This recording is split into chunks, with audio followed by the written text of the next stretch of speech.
All right. Well, tonight we're going to be finishing up my Q and A's, and I'm going to first read a couple of questions that I got on my backup channel, and then I'm going to go to some of the questions that I was asked via email. So, first question: Incel Zionist Rabbi asked, "Nowicki, I know you enjoy noodle soup cups. Do you prefer chicken or beef noodle soups, or do you have another favorite?" I'm trying to figure out how you know that I enjoy noodle soup cups. Um, Sorry, I think you mean canned soup. Um,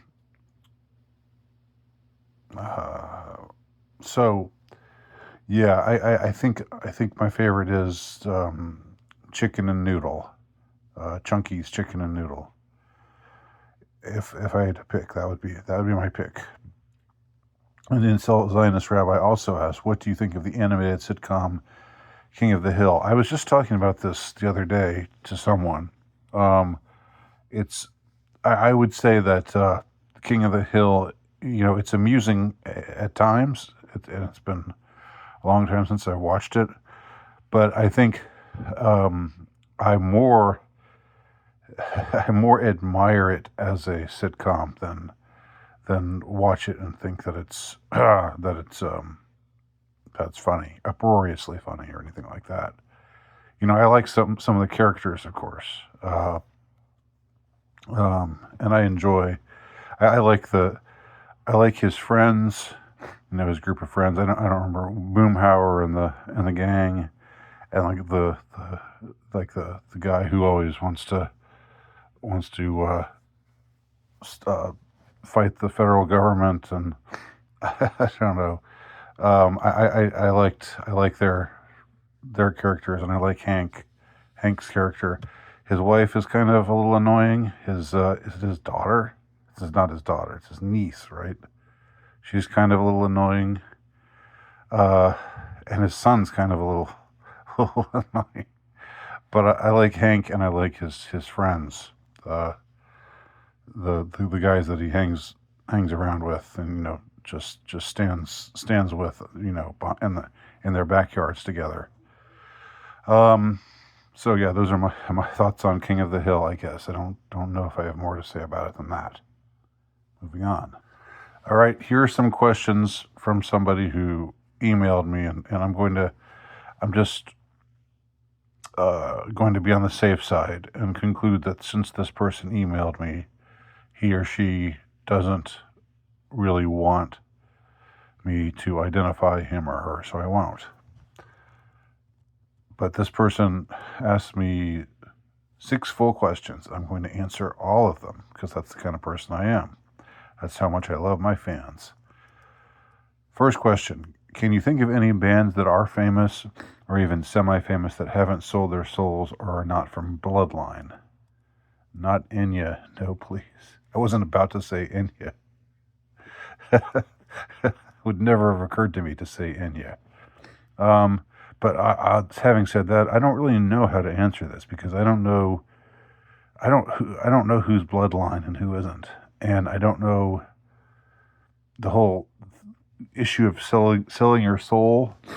You know, the question of how fame works, how it happens that some, uh, in this case, bands. We're talking about musician types, bands or singers or whatever.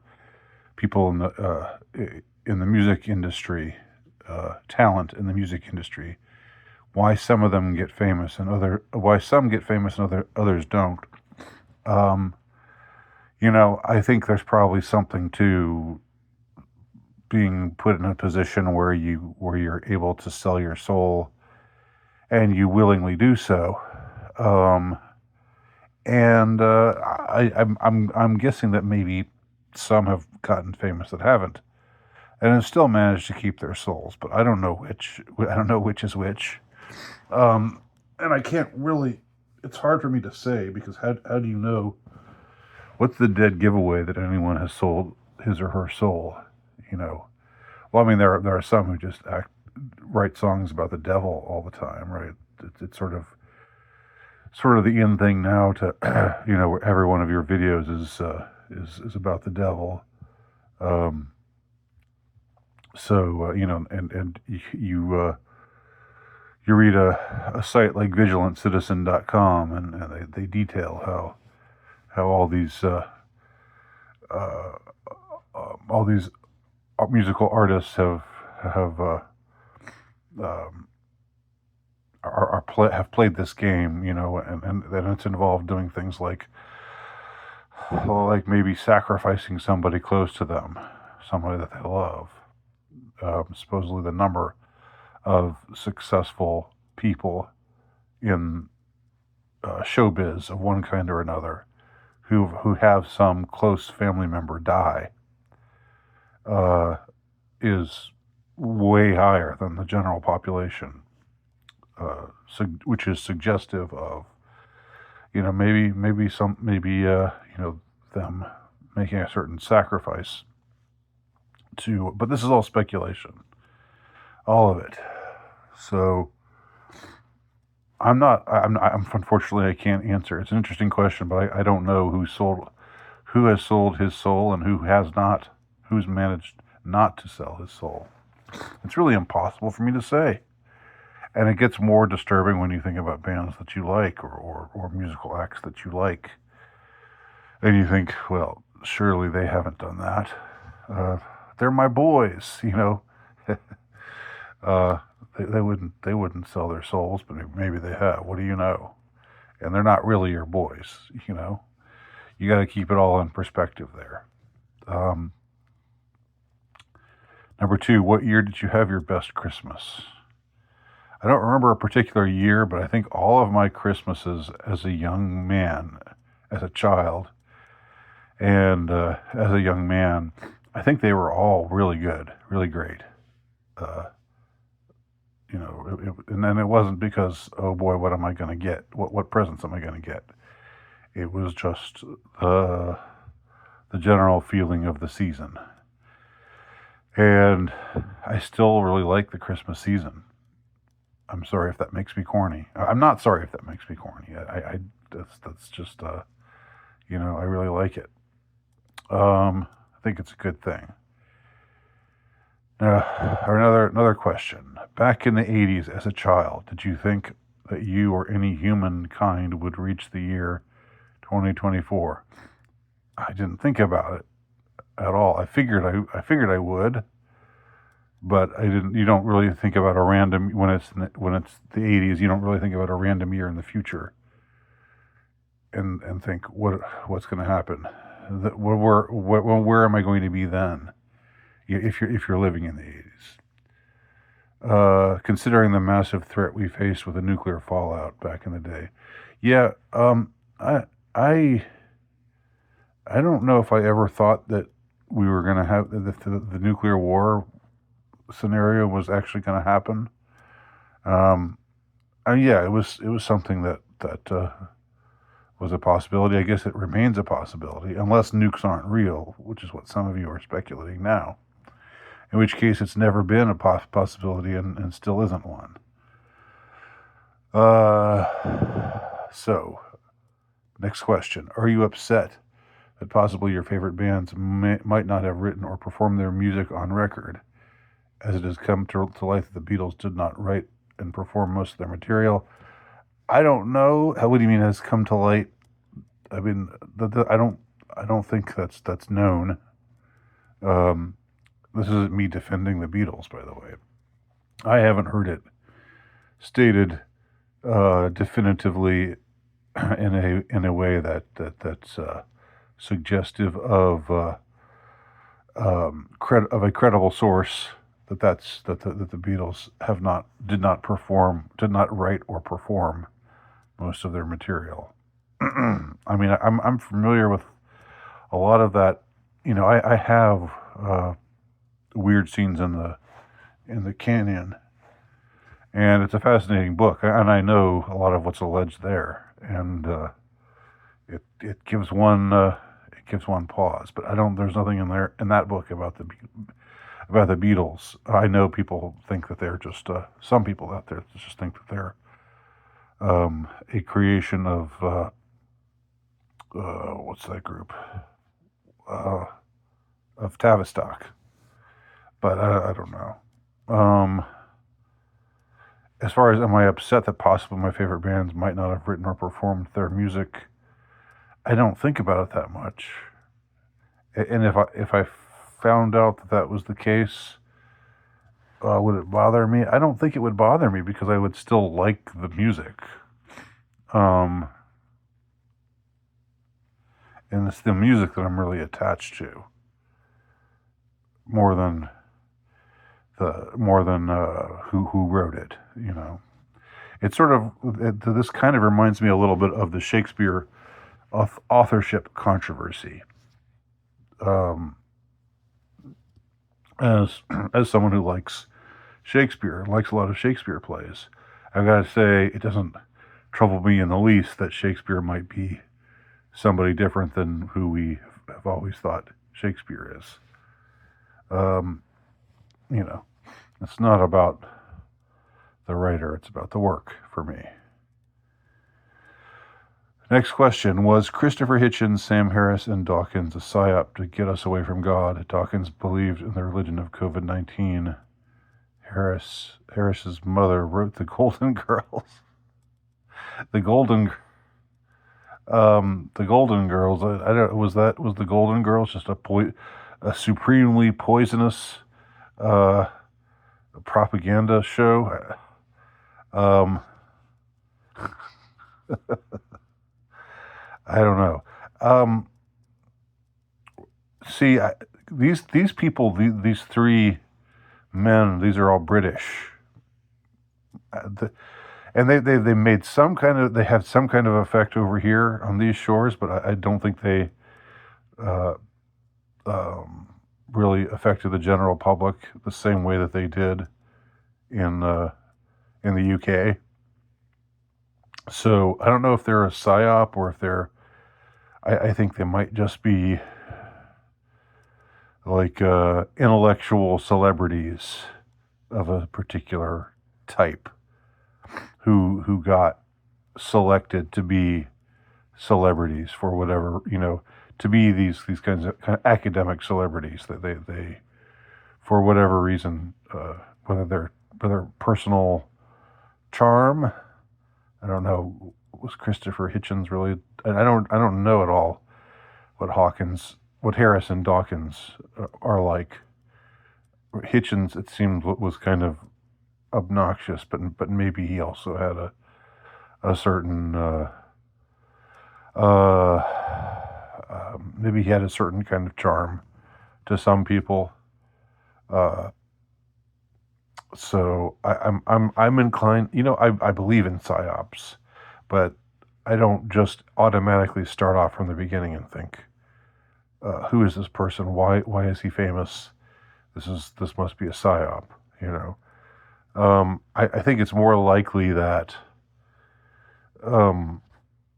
in an age or in a culture like the UK where faith had waned so much, and it's a culture that has an established church. They have a state church that's a Church of England, but at the same time, like 12% of the people are practicing Christians, right? Something like that. The number is somewhere around there. That's the case with most of Western Europe. So yeah, I don't know if they're. My first inclination is not to think that they're psyops, but that's just me.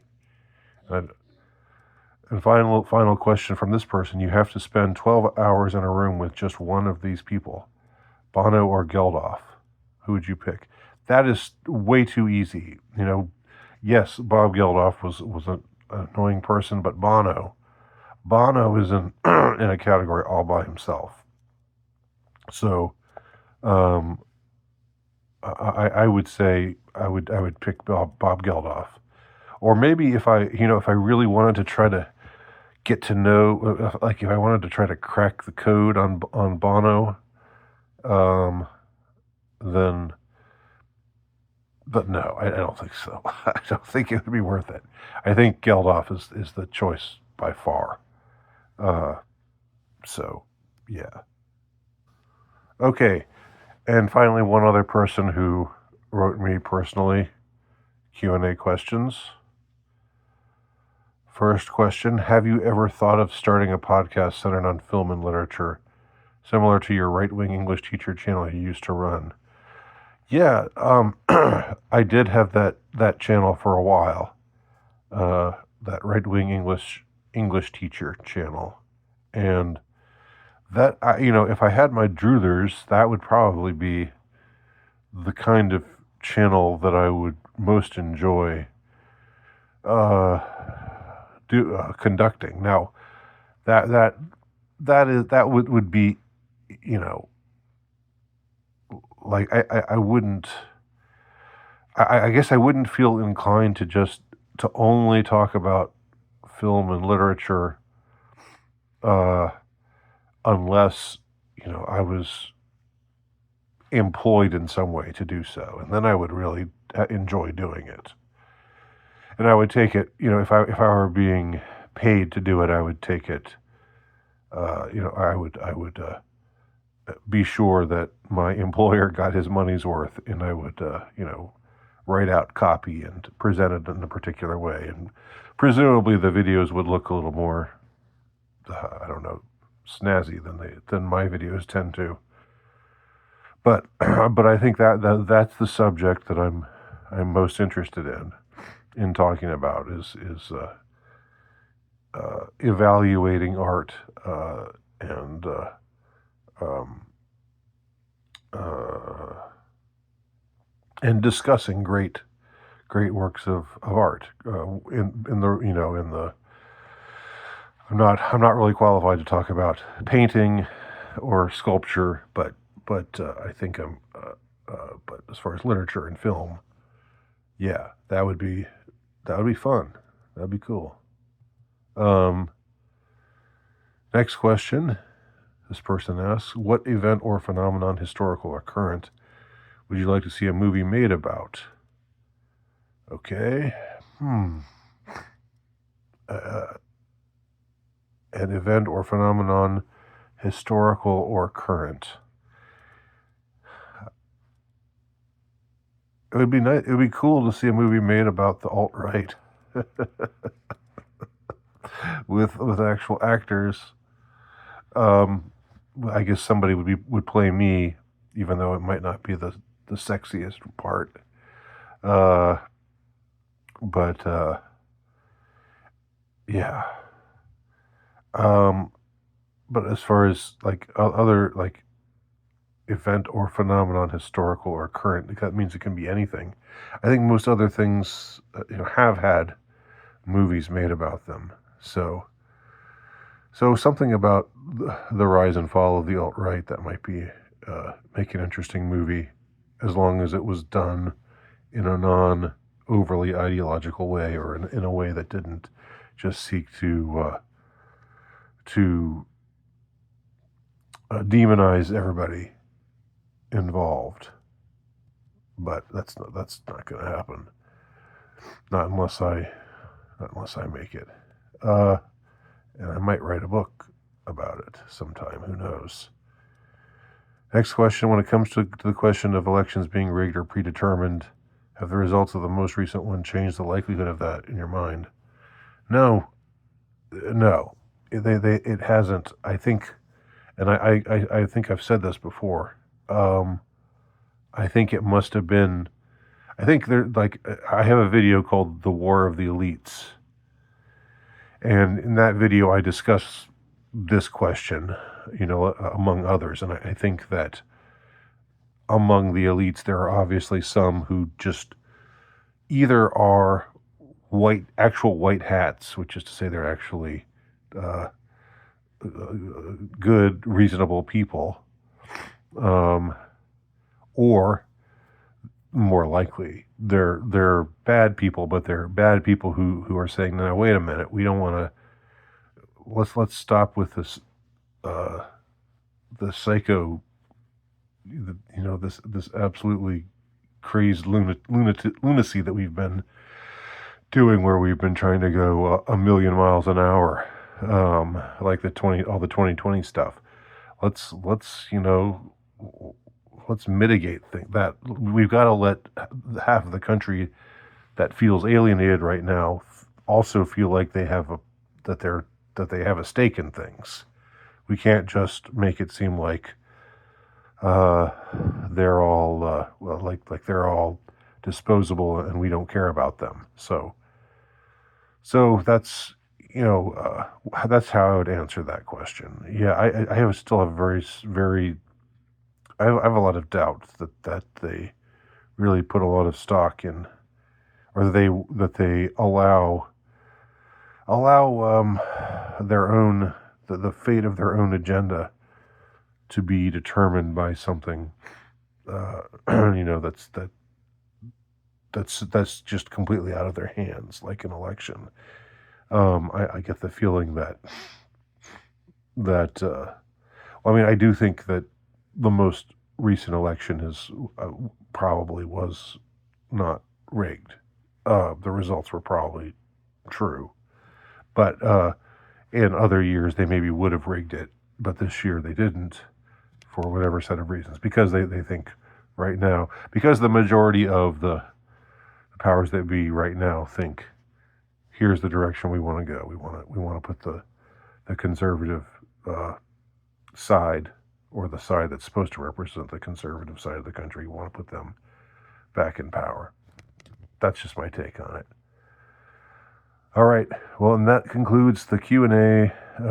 Thanks again for participating. Hope you enjoyed hearing my answers, and see y'all around.